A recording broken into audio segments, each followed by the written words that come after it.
अस्सलाम वालेकुम। हेलो। अस्सलाम वालेकुम। भाई सलाउद्दीन नत्रो? माने है। आई वन नंबर जेपी 6 तगी अदगी चेयरपर्सन तगी फोन नंबर लौजबने नंगे होजिकी अचौबाइना मांगख्रिबा निपादो ताबिब्रा गाड़ी थौरिब्रा? थौदे आई पुलिस स्टेशन ममांगदा मी ngasiगे वेकेशन दा फाखिबा मिसिंगदुगी हुजि लौथोंनांगाइगी पुरकनांगाइगी नामनारि। ओके आई फोन तो आई बिशनपुर एसपी दसो आई फोन तो थादुक नगो अदो अꯩꯅ वरी अमखक्तंग पाamba यागद्र वरी साबन हक्तंग आइसे ऑनरेबल सीएम गा ऑनरेबल डीजीपी गा वरी सार मतंग डिटेल अमखक्तंग आइना खंगबा पाamba फोन तौरपने हाजी हौजिकसे वोय होजिकी अचौबा हाइबा निपा अमा मांगिबसे तांग 23 दा अदु माक्ता माना थबुक सुबा चखिबसे उखुंदा नत्रा करी मासे करी सिंफम तौगेबा मासे चेकी मिस्त्रीने चेकी मिस्त्रीने को मसाजे अदुगा हेड मिस्त्री को अदुगा मागा चमिन्नखिबा अंगांगसिंगदी कना कना अदुआगी यावब्रा मोय मसेन नुपा अमगा दगी कोई मनाक्तुदगी नुपा अमगा चमिन्ने मखोय अनिदुदे हलाअब्रा हलाए अदो मखोय अनीना करी ना मखोय अनीना थबुक सुरिङैदा कमला मांगखिबनो वरीदो हाइफेट लिबिबा यागद्रा मा खोइना मासी सही मरी मंगागी मरीगी ममांगदगी मा उखरुंदा थबुक पुरक्तनेबा हौजी अचौबा हारिबसे अदुदा माना अखोइगी हंदकी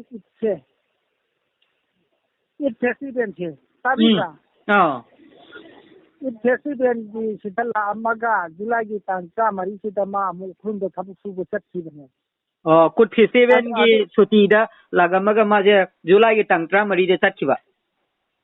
अमुका उखरुंदा थबुक सुबा चटखिबा अदुना मासी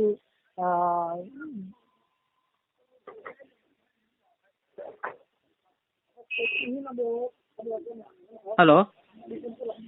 अगस्टिने तांग 12 फाउ मा हुइसु ओइना मफम अमा लैयबा कई लम हुइसु ओइना उखरुंदा मफम अमा लैयबा हुइसु खंगिने हुइसु हुइसु द थबुक इकोई सरकार की वाटर टैंकी एमा टैंकी चंबगी मौसी थबुक सुबा अदा माना इन ममांगदा Tarsama कलहांग हारिबा बेलेसिदा सारंबा लोरमद्रिबा अदुगी पोटु कलहांगी खुनगी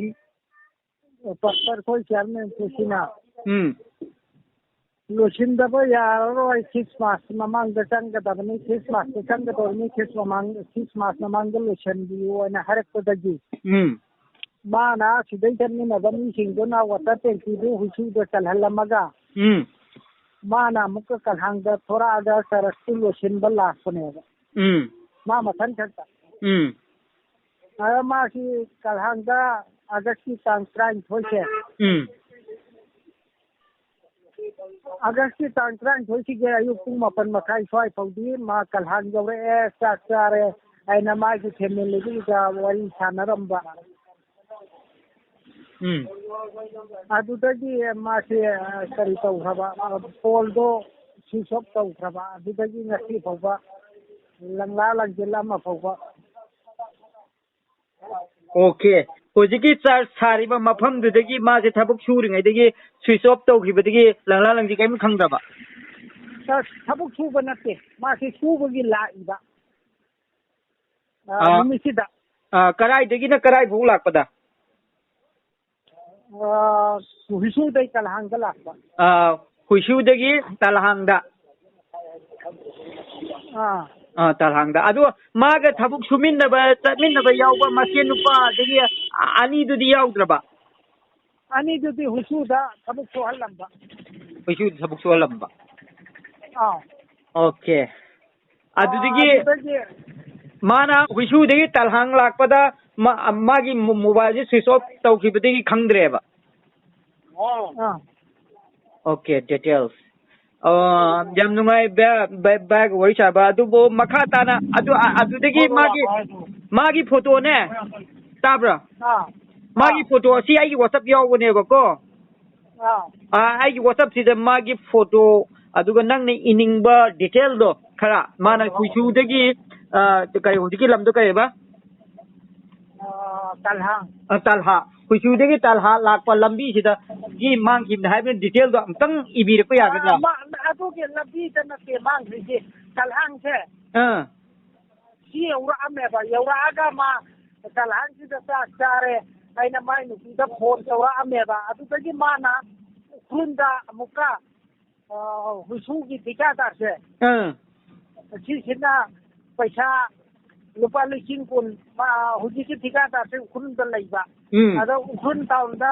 ma paisa sin lauba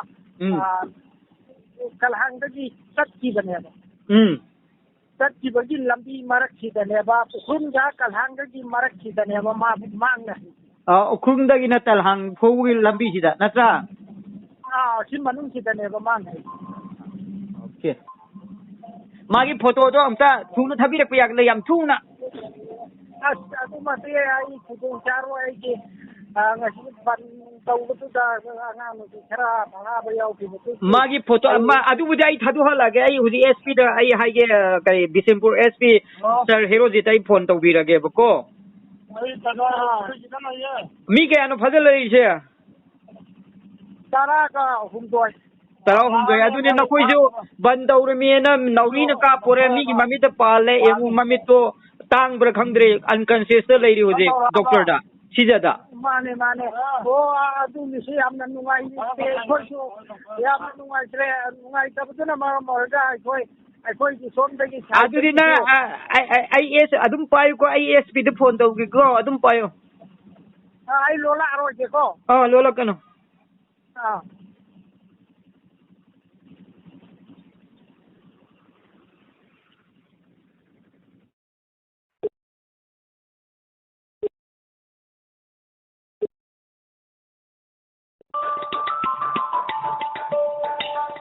BSNL connecting India.